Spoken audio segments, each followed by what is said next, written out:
Bonjour, everyone. Hi, this is Neshi Lokotz. Welcome to Communications from Home. That's my weekly evening show on tonight, Tuesday night. It's April 16th. Welcome. And I tell you what, it's a beautiful evening here. It's sunny, the sun's setting, and we have kind of, sunny skies. It's a little cloudy, but it's sunny and it's beautiful. It's beautiful. It's about 63 degrees and yay, spring's here. Spring's here. I'm so glad to be with you guys this evening. It's nice, isn't it? To be able to kind of hang out for a little bit in the evening and talk about some spiritual stuff and share what's going on in our lives, right? So, this is Communications from Home. It's a weekly show, and it has the topics vary from week to week. And tonight is all about. It's called the Medicine Bowl. Yeah, and I got that topic, that idea for a show from my daily live stream show based on the divination cards that I draw in the morning. And a few days ago, it was the Medicine Bowl that came up as the primary card. And so I thought, oh my goodness, that would be such a great topic to share on the weekly show. So here we are. Here we are. I don't know if you guys can hear that, but in the background, one of our new neighbors, they just bought the house across the street from the academy. I think he's using a leaf blower, so I'm hoping he'll be done soon. It's kind of loud. I hope he has hearing protection on. That's how loud it is. Before we get going with the show tonight, I am going to like and share the live stream, and I'm going to send it over to. I don't know if Stephanie's in the house. And how she's going to save it. But I'm going to share it over to one of our close groups. There we go. I think I'll send it over to the radio network close group, and just reminding the peeps that I'm live streaming right now. And asking them to please join us. There we go. There we go. It's easy enough. And I'd invite you to do the same, to share it, to like and share. We do know, and I say this a few times a month, is that we do know for sure. One thing we know for sure about that elusive creature I call Facebook.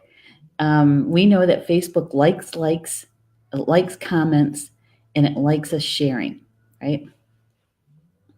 And that helps us to be in the news feed a little bit more often, right? And we all know how much information comes through Facebook. I mean, if you have a post, it gets buried, in moments. And if you ever tried to go back and find a post that you looked at, chances are you're not going to find it because there's so much out there. So it helps us to be in the newsfeed a little bit more often. And what I was sharing with the live stream, the daily live stream show people in the audience, is that I kind of call it our light worker civic duty. When we find a video, when we find a live stream, when we find a post, a meme, and it helps us, it's something that resonates with us. And so when we share it, we're sharing it with our community, and hopefully someone else needs the same message, right? Or parts of that message. So it's really a nice thing to do, really. So that's my my request for the night. Please share. Let's see who's in the chat quick here.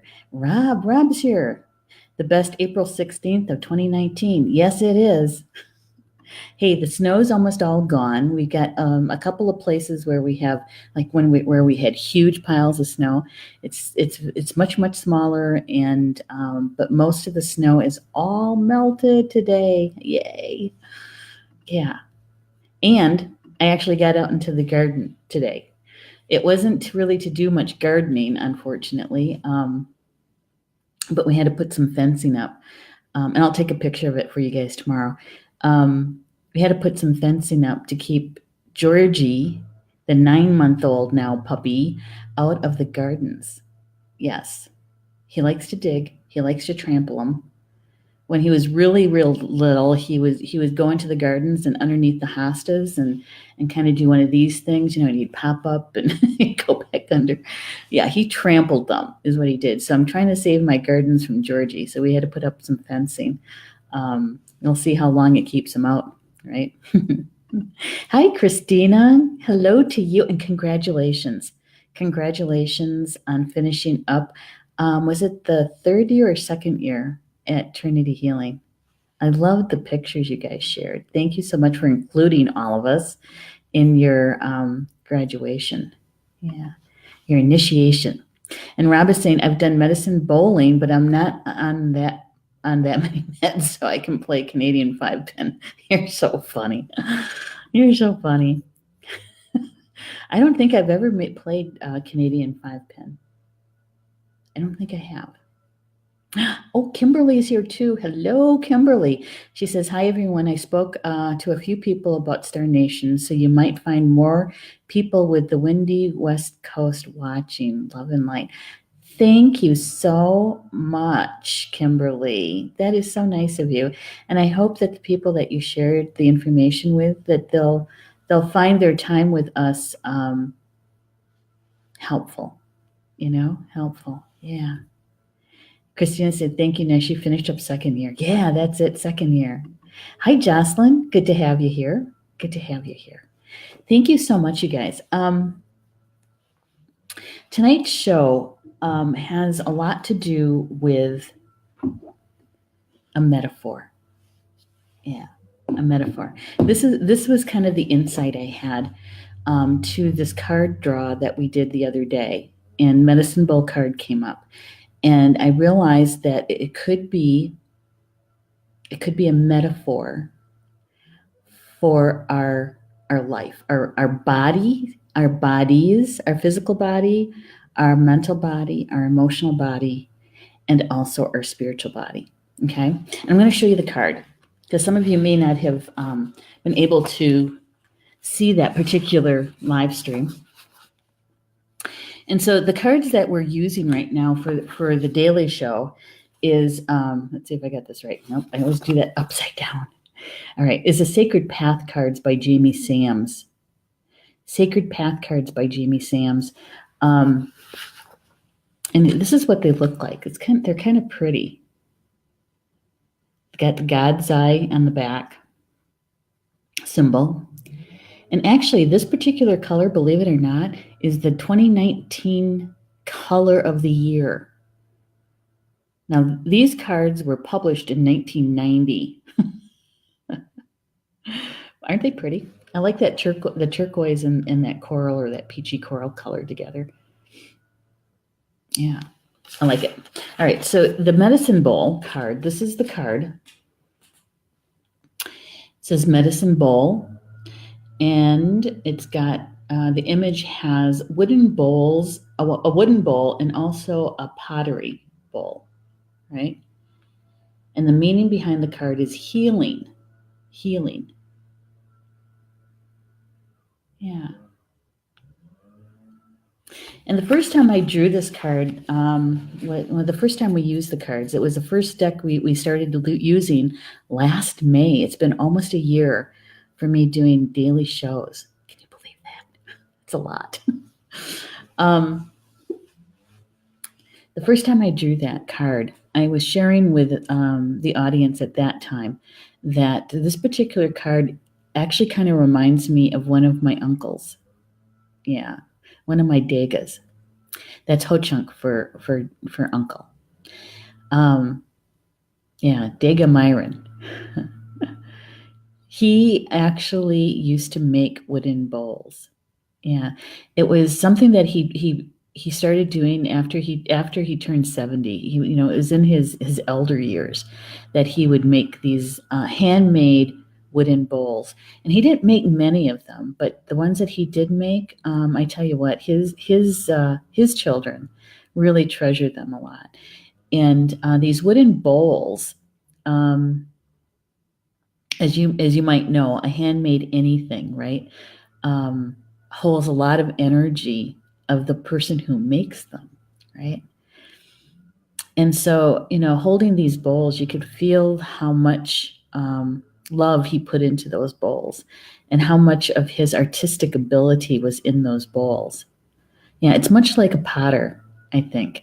Those who make things out of clay and, with those handmade bowls and dishes and mugs. And, there's a reason why we're drawn to those kinds of handmade items is because we can feel the energy in them, right? Yeah. Yeah. And Jackie's here too. Hello, Jackie. I'm so glad you're here. It's always good to see you in the chat. And so the medicine bowl itself, the meaning behind it is that across Native Americans call this Indian country, okay? Across Indian country, that means across the United States, also known as Turtle Island, there are many Native American, I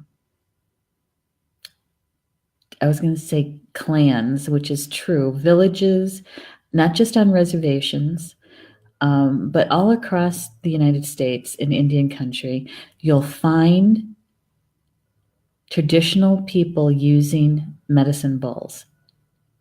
And these medicine bowls are used for lots and lots of different things. Some would use them to mix up herbs and to crush them in there, almost like a mortar and pestle. Okay.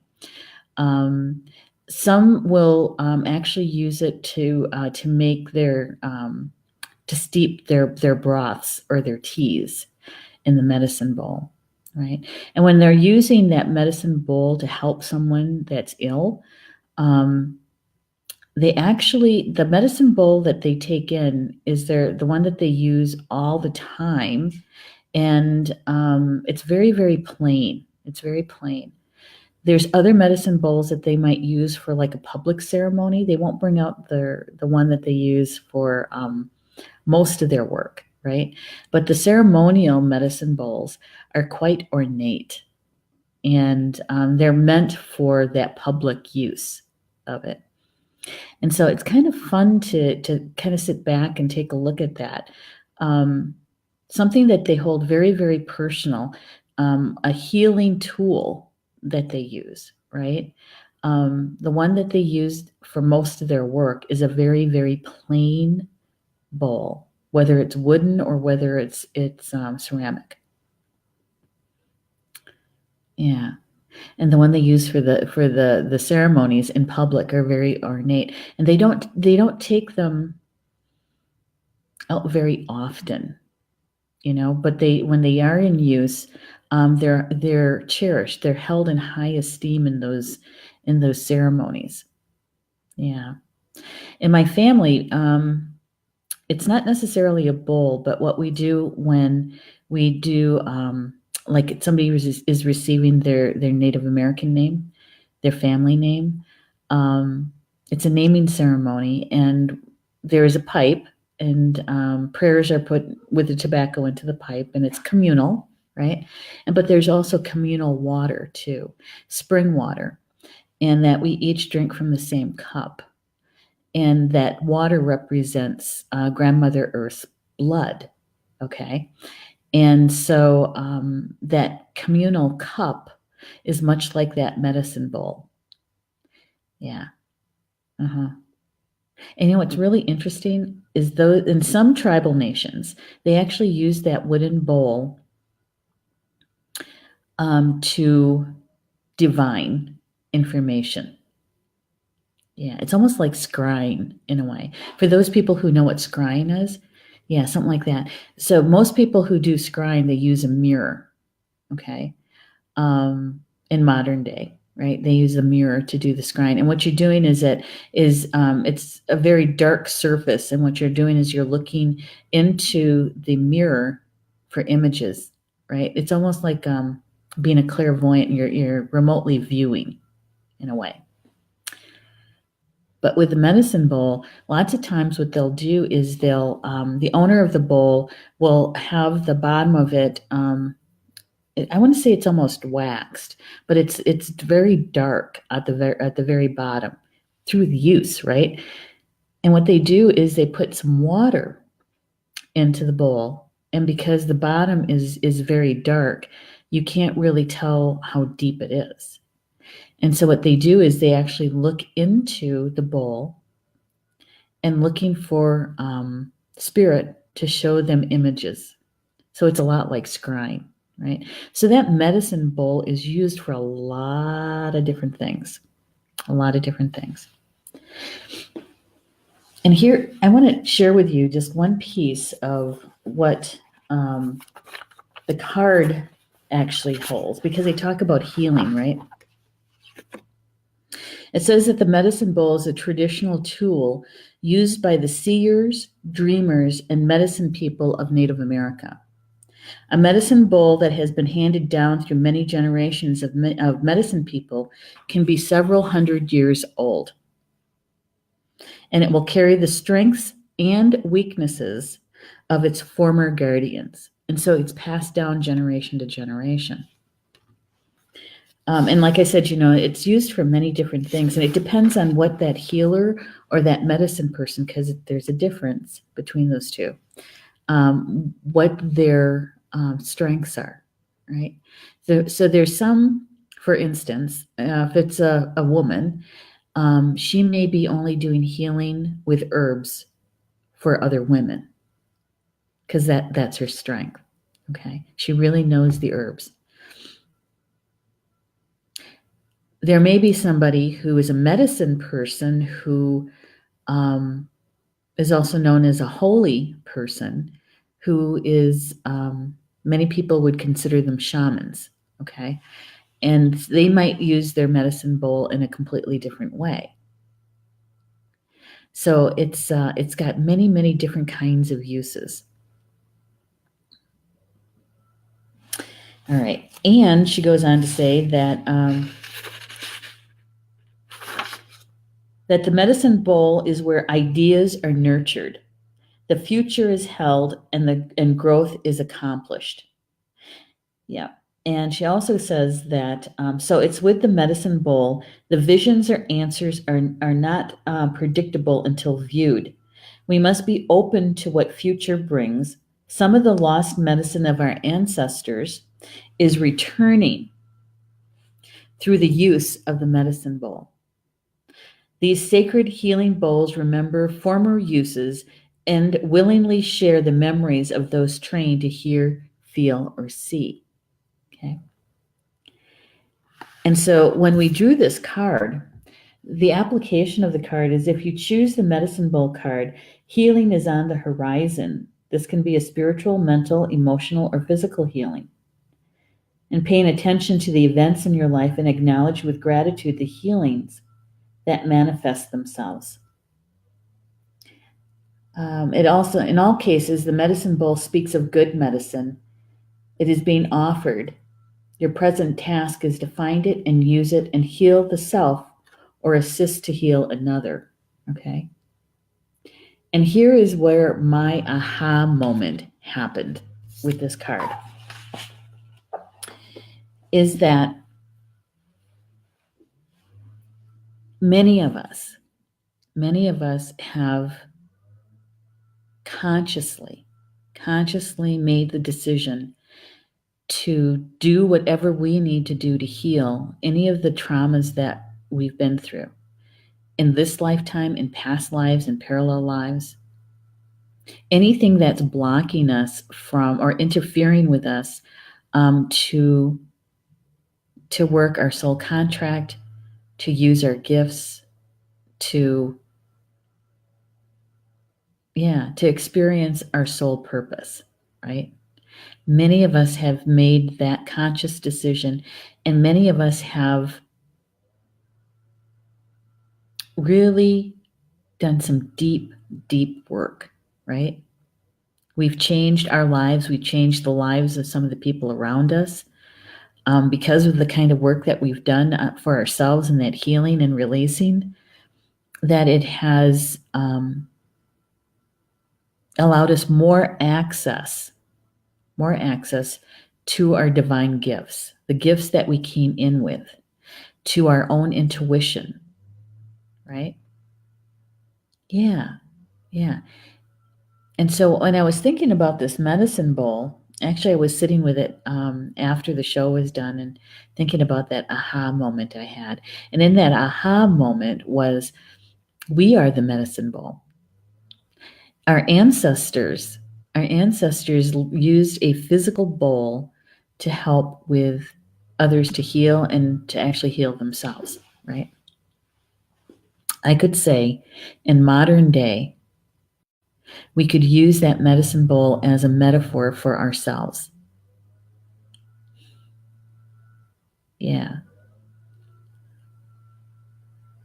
That our medicine bowl is our physical body, it's our mental body, it's our emotional body, and yes, even our spiritual body. Our personal medicine bowl that's with us all the time. All the time. And because we've done so much healing, we're the container. We're the container for all of that knowledge and wisdom that we gain through our healing. Okay, so every time we heal something, right, or release something, we learn a life lesson that's attached to that. And it's in that experience that we gain our wisdom. So for me, I'm thinking that the process itself that we experienced is a part of that medicine bowl. That's a part of our story. And so every time we share our gifts, share our story, we're sharing the medicine bowl. Does that make sense? To me, it was like this light bulb moment. Yeah, it's kind of like, I likened it to, for some people to really kind of understand what I was trying to get at, is that it's almost exactly the same as the Holy Grail. The Holy Grail that for generations people were searching for, looking for it, and they'd find it and it'd disappear. They'd find it and they'd disappear. And the Holy Grail, okay, depending on which belief you hold dear, the Holy Grail was a wooden cup that was used, in they say in the Last Supper, the Holy Grail. And some people believe that the Holy Grail is actually a woman's womb. That's the Holy Grail. Yeah. So you kind of get my drift and where I'm going with this. Yeah. Jocelyn is saying, it makes sense. Yes. And the reason why it came to me so intensely is because I truly believe that those of us that made that conscious decision to heal on all aspects, so that we would be able to have more of ourselves present, so that we can work our soul contract, right? To be of service to others. Yeah. And I also think that when we do that healing and we in our medicine bowl, I'm starting to get warm. That medicine bowl, which is us, that each time we heal an aspect of us, the memories of who and what we truly are, our authentic self, is more accessible. We start to vibrate in a way that's closer to our original song. Yeah. So, your medicine bowl, your physical medicine bowl, is your physical body. And so, how many of us have been healing our physical body of one thing or another? And everything is intertwined, right? Interconnected.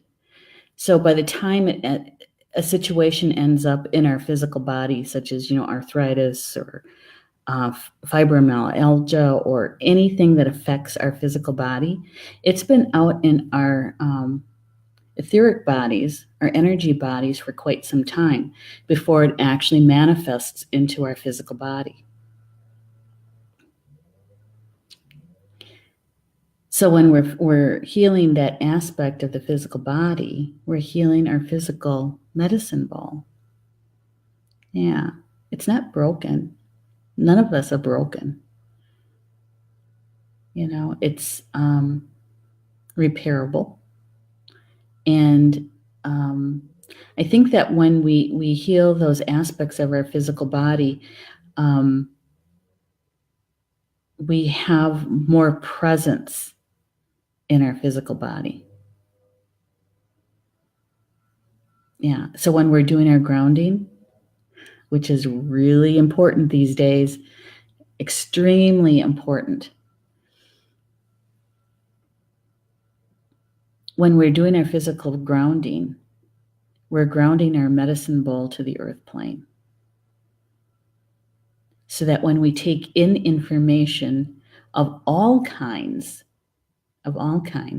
we might not completely understand it on our mental level, in our mental medicine bowl, but there's parts of us that take it in its entirety. Yeah, our spiritual body will take it in its entirety, the information. Our emotional body can take it in as much as possible. Mm-hmm. Yeah. And so how do we take care of our medicine bowl? Many of us, we've been around the block a few times, right?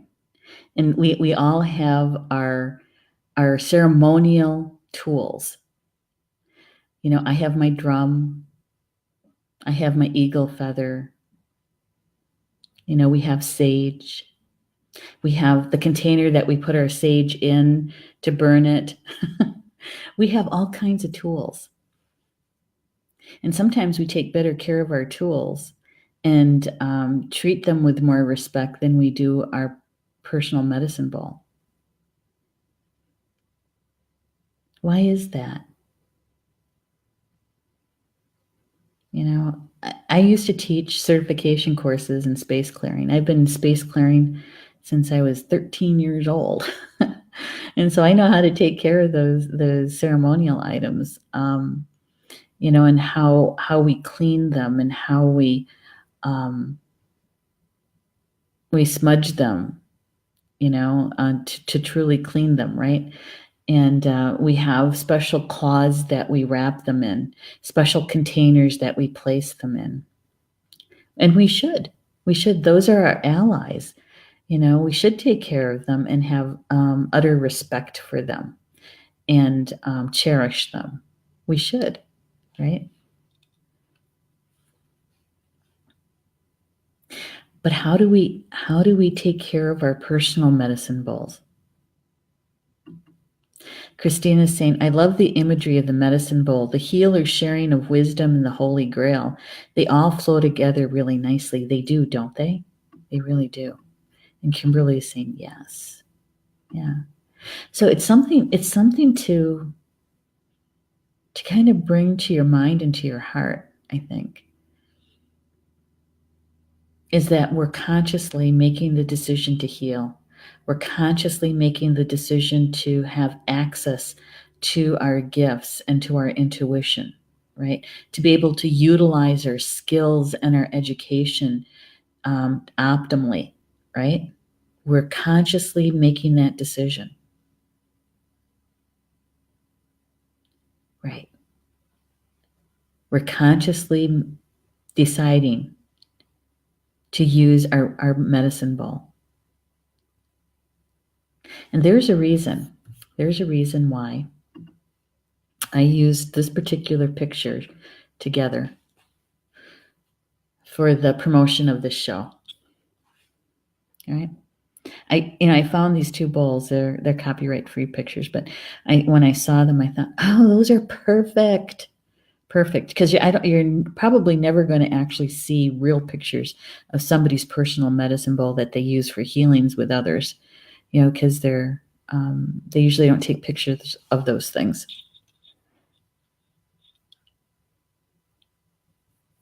But for me to use the picture of myself with my medicine dress on, that to me, my medicine dress represents my medicine bowl, which is me. Yeah. Yeah. The first time one of those Japanese beetles, the first time I put the physical dress on, I was given this dress in a dream. We'll put that in quotations, dream, back in 1999. And it took me 5 years to bring this dress into the physical world, right? And I remember my mother-in-law, who's a seamstress, she helped me with the construction of the dress itself. And she put the lining in and all of that, right? But she left the sides open, the side seams open, so I could work on the dress. And the shoulders were stitched, though. And so because on that dress, there's 370 cowrie shells on that dress. There's white beads and snowflake obsidian beads, and each strand that holds the cowrie shells, there's a prayer that goes with that. Okay, and it took me a month to do all that, the bead work on it, from from full moon. It was new moon to full moon. It was a month and a little bit. It took me. But once I had all the beads on, I remember slipping the unconstructed dress really over my head, because I still had the shoulder seams, right? That was the first time I actually put the physical dress on.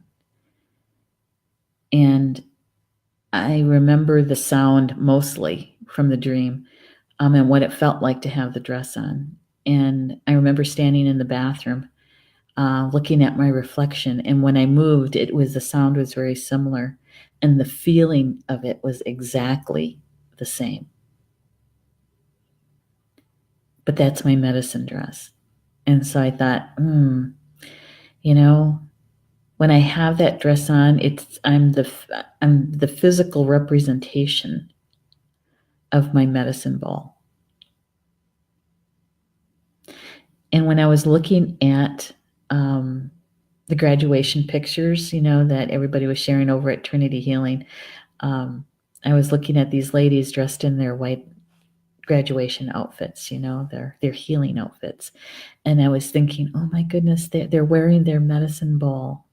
Everybody gets to see their medicine bowl. Yeah. And so our medicine bowl is so interconnected. It's just not our physical body, but it's also our emotional and mental body. And it's our spiritual body. So when we have those moments, and I know that we all do from time to time, we have those moments where we are not very kind to ourselves, right? In the words that we say to ourselves, in the thoughts that we have about ourselves, and sometimes they happen so unconsciously that we don't realize we're doing it. It's like saying things like, I don't know what I could have been thinking of. That was just so stupid of me to do that. It was not one of my most brilliant moments. Yeah. It's not very nice.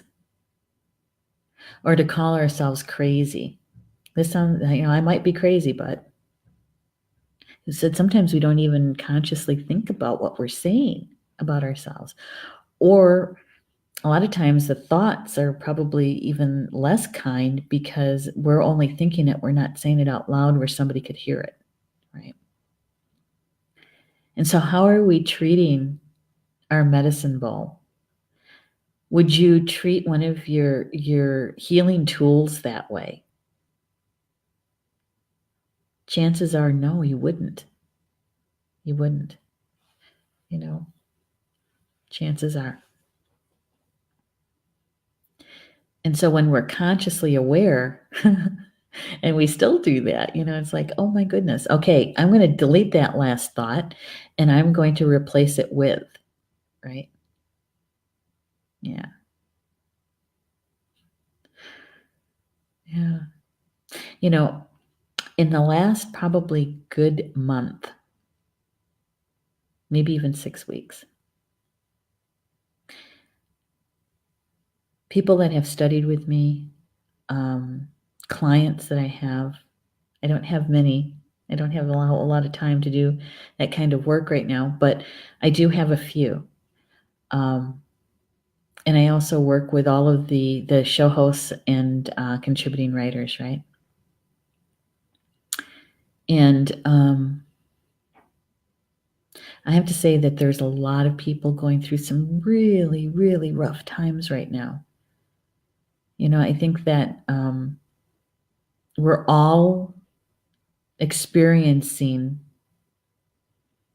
an aspect that really stretches us and to the point of being very uncomfortable. We're all going through a certain soul growth spurt. Try to say that 3 times fast. A soul growth spurt. And we've got things coming up that we can't ignore. It's not allowing us to ignore it, right? Yeah. And it's really hard. No matter how long you've been working this healing aspect, 20, 30 years, right? When things like this come along and you're that friction that you're feeling between your mind and your heart is, yeah, you can't ignore it. Even if you want to, you couldn't ignore it, right? And there's many people that are going through that right now.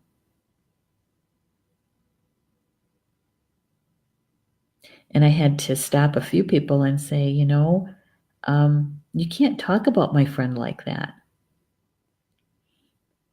If there was somebody sitting across from you and saying those kinds of things to you right now, I would be telling them to stop.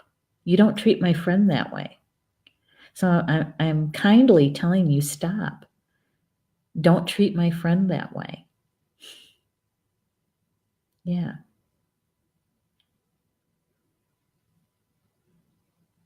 Stop saying those kind of unkind things to my friend. She doesn't deserve that. She's going through a really tough time right now. I'd rather that you be kind. Yeah. So how do we care for our medicine ball? How do you care for your medicine ball? Hey, Rochelle's here. Hello, Rochelle. It's good to have you back. Oh, thank you, Rochelle. Yeah. One of these days, you'll be here and I'll wear the dress. I'll do the medicine dance for you guys. Hey, Bobby. Good evening to you too. She said, I've had to stop saying dopey you and learn to just giggle to give it a better energy. Yeah. Yeah. Sometimes we just do it so unconsciously, right? That means it's become a habit. And what the worst thing about a habit is that it becomes a belief. Because that's exactly what a belief is a thought that is thought over and over and over and over again, right? It becomes a habit, and then it becomes a belief.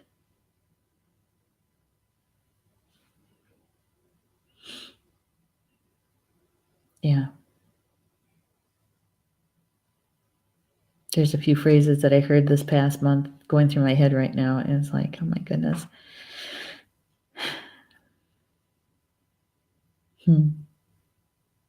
One of them that struck me in my heart, was one that somebody very close to me said, "Why am I so unlovable?" And it's like, you're not unlovable. You know, I love you. How can you be unlovable? That's not true. But when you're right in the middle of the dark night of the soul, those kinds of things that people say, you just kind of look at them and it's like, that you don't know what you're talking about. It's like, because I've been there. We get kind of caught up in our own pity party and victimhood, because I've been there. I can say that, that we can't hear when somebody else is saying something to us. Yeah. So the question becomes, is a medicine bowl is a sacred object. It's a sacred container. And so are we. And so are we. We were made exactly the way my uncle, my Daga, made bowls. We were made with a whole lot of love. The creator, the great mystery, the prime creator, we were made with a whole lot of love. We were not a mistake. We weren't a blip. No, we weren't. None of us were. We all have a sacred purpose, because we're sacred containers. We're sacred bowls. We're medicine bowls. Did you know that that's one of the definitions of medicine? And you guys probably hear me use that word a lot, eagle medicine, right? Or wolf medicine. Yeah. The medicine that they walk with, the medicine that they carry, is their divine gifts that they came in with, right? The eagle came in with the ability to see a great distance, to fly higher than any other bird, the closest to the creator. They all came in with special, unique spiritual gifts, and so did we. And so what's your medicine? What did you come in with? Did you come in with the gift to make people feel comfortable in really bad situations? Are you one of those people who, when there's a crisis going on, you're the calm one in the room? That's a gift. Did you come into this existence with a beautiful voice for singing? Or maybe a good voice for the radio, because I did. We all came in with gifts. What is your gift? And there's going to be many. There's not just one. You have many gifts. So what's your medicine? What kind of medicine bowl do you carry? Rob is saying the worst part of a habit is the vow of chastity that comes with it.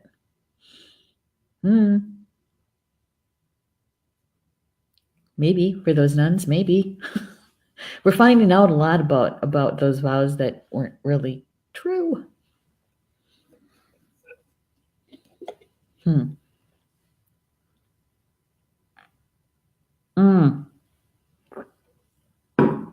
Here's one.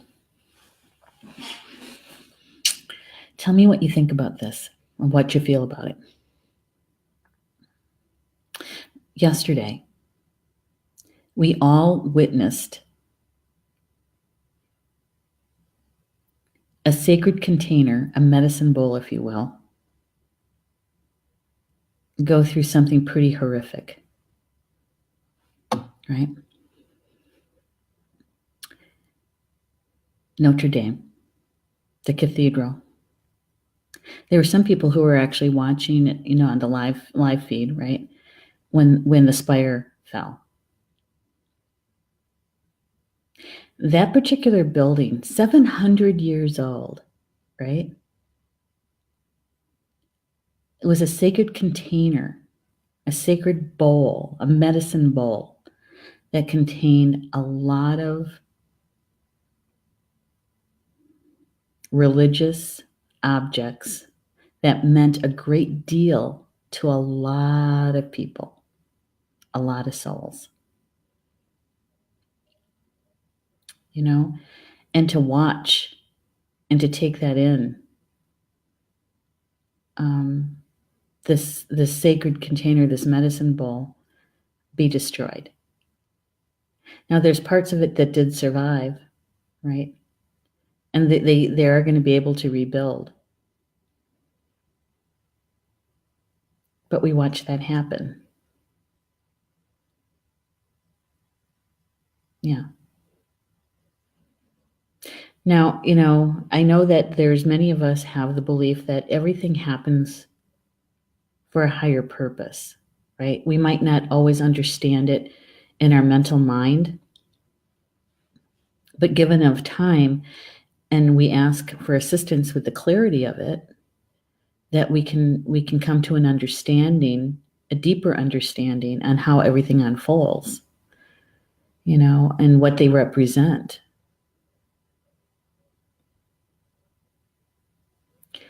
So if we can use our metaphor of the medicine bowl for ourselves,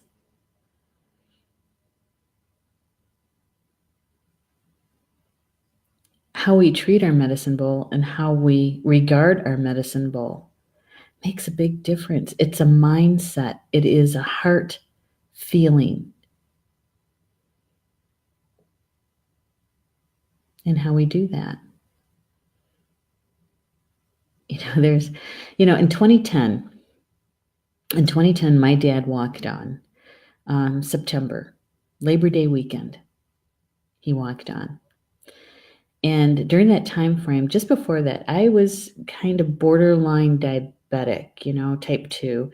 I would do an AC1 reading and it would be a little high. I'd be right on the border. I would go in 6 months later and it would be normal. And we were kind of playing back and forth with these numbers for a while. And then after he walked on, my numbers were much higher. But you know what my physician said to me? She was so cool. She says, you know what? We're going to give you a year. Grief can do a lot to somebody's body. Try to eat well, try to get as much rest as you can. And then we're going to come back in a year and we're going to take a look at your numbers.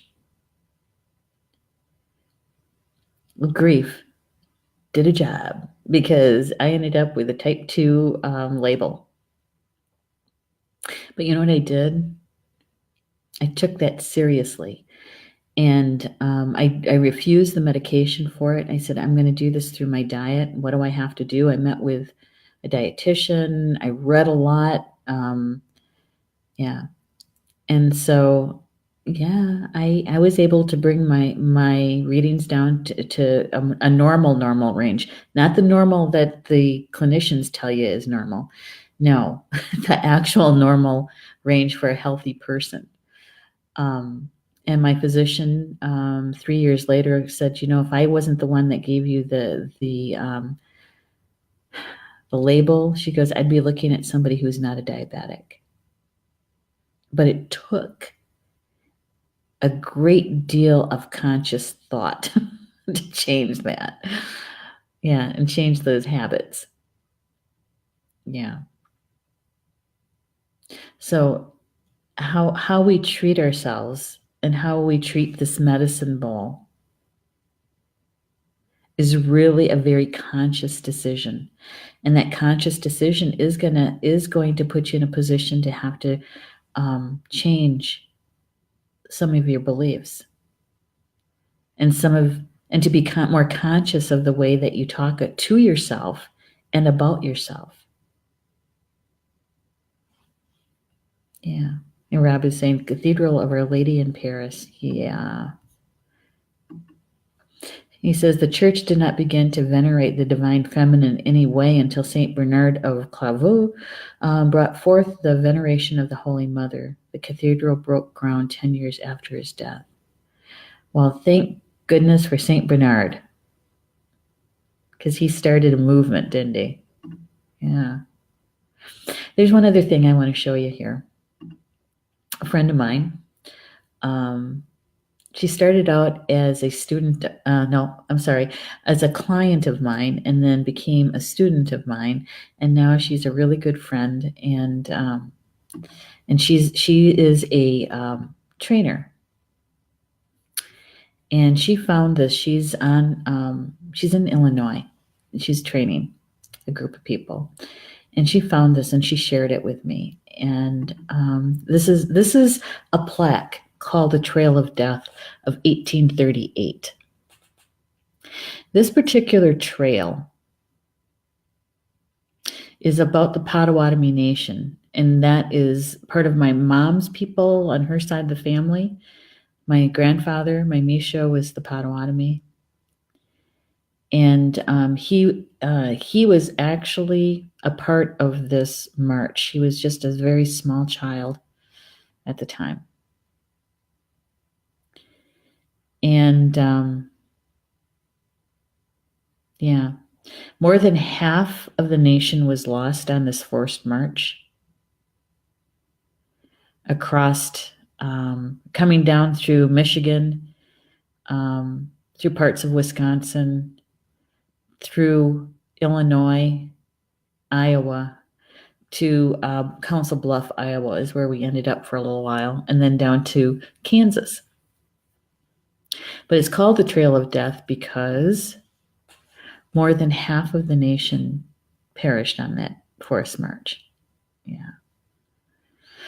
And so she snapped a picture of it for me and sent it to me. She said, I thought you'd like to see this, to have this. And as I was reading, what the plaque said, and I wrote this to her, I said, my ancestors were on that march, and that those that had the will to survive that is what has me here in the present moment. They lived so that I could have this life. They lived a very difficult life. They were prisoners of war, and they were treated horribly. Yeah, but they survived. Parts of my family survived enough for me to be here, to do this. So, that really did kind of bring the camera aperture in to really bring a really crisp picture for me for this show tonight. And that is, we all have ancestors who survived some really horrific things in order for us to be here today, doing the things that we're doing, that we're meant to do, for our soul purpose, our soul contract, to use our gifts as best we can, right? Yeah. So that we can use our medicine bowl in the best way possible. Yeah. Hi, Deanna. She says, hello, thank you for speaking to my heart. Oh, you're so welcome. You're so welcome, Deanna. I'm glad you're here. And Rob is saying the UN Charter would define it as a genocide. Yes, they would. And it's a word, it's not, the Potawatomi weren't the only ones, right? You have the Cherokee with the Trail of Tears, right? Yeah. Yeah. And I hear stories from Paul's side of the family, my husband's side of the family, the Germans. He's first generation German. And my mother-in-law will tell the story about the fleeing from the East Germany to West and how they had to leave her grandmother behind and that she never knew what happened to her grandmother.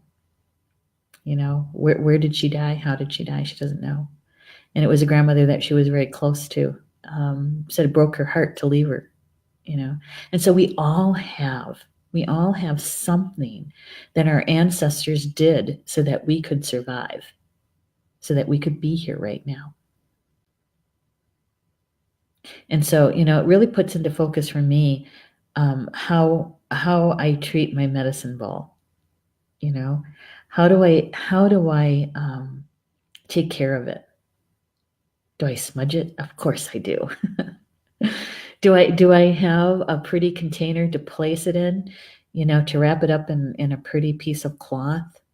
Maybe to put it into a box or a bag or something to protect it. We do. Yeah. Jane is saying, so sorry that those autocracies happened in their own land. You honor them, your ancestors well. Is this different to the Trail of Tears? Yes, it is. Yeah, the Trail of Tears was the Cherokee Nation. And the Cherokee Nation is from the East Coast, more along the Appalachian Trail, okay? The Carolinas, in that area. The Potawatomi Nation, actually, we started out on the East Coast, but we were kind of pushed west by the Iroquois nations and also the settlers that were coming in. And so we moved west and ended up around Lake Michigan, through Michigan, Upper Indiana, Illinois, and Wisconsin. And so, yeah, that's where we ended up. And so the Trail of Death is different in a way that if there was two different tribal nations. Yeah.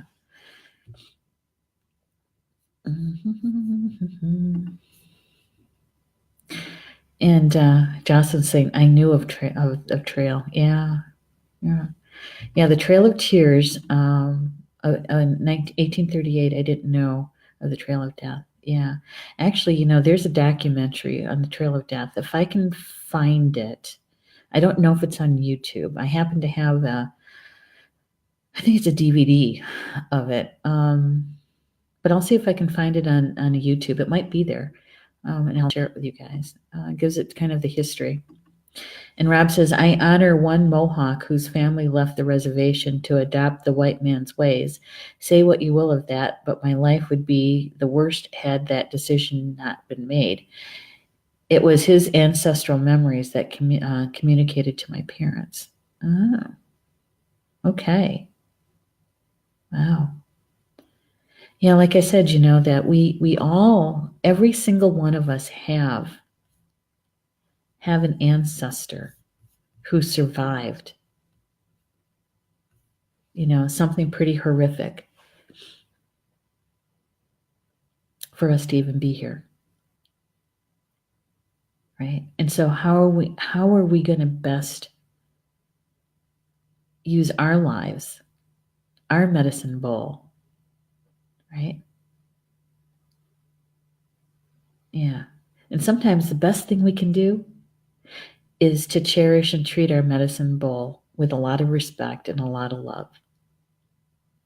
Because, our spirit lives in this container, right? Our soul lives in this container.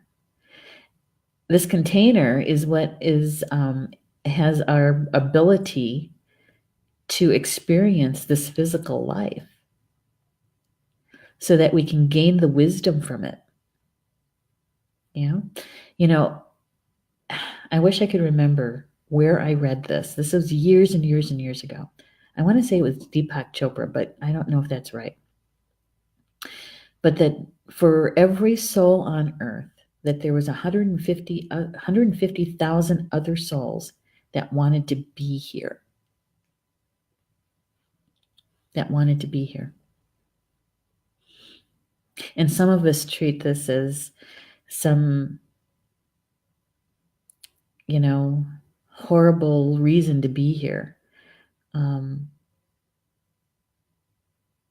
Treat it with disdain, actually, And I know that's their path. They'll hopefully figure it out for themselves.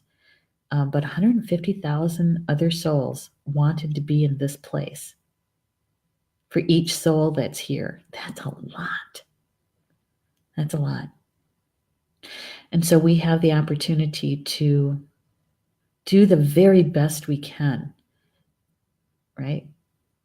To live our soul purpose, to work our contract, and be the very best at whatever it is that we're supposed to be doing here, each one of us.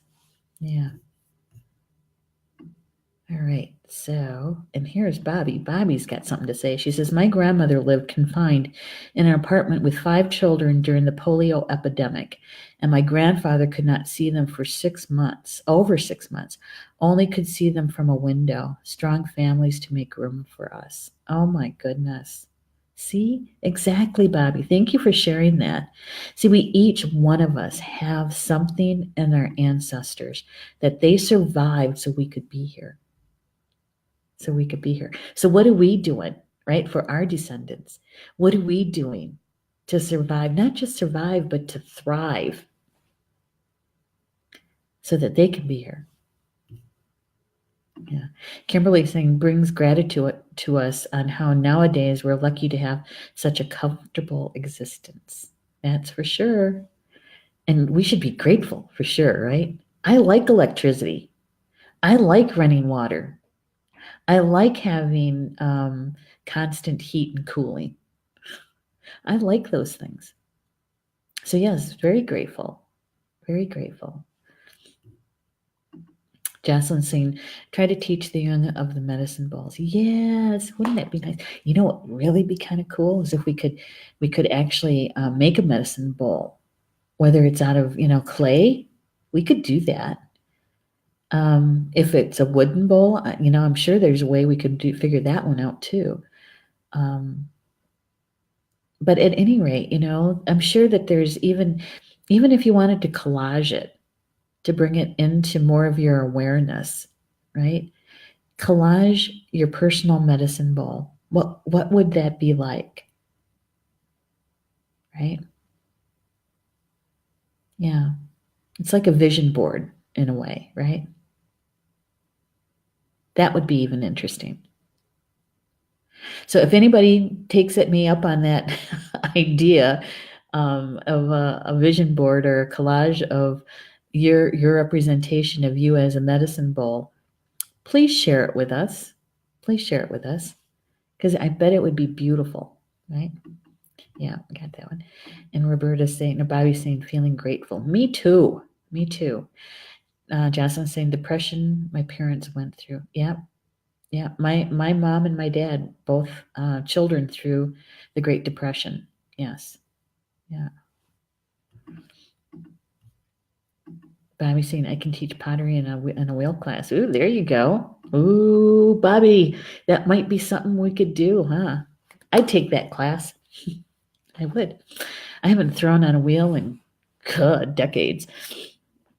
Well, we're at the top of the hour. I wanted to thank you for being with me this evening and being a part of the conversation about being a medicine ball.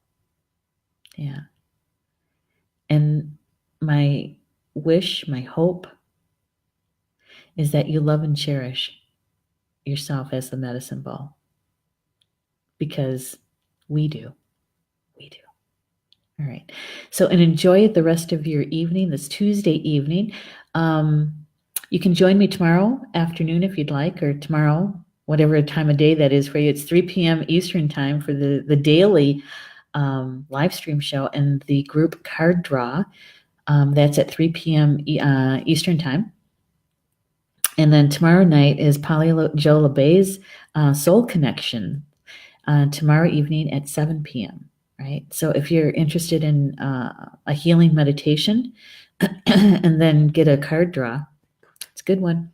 She's back. Yeah, I'm glad she's feeling better.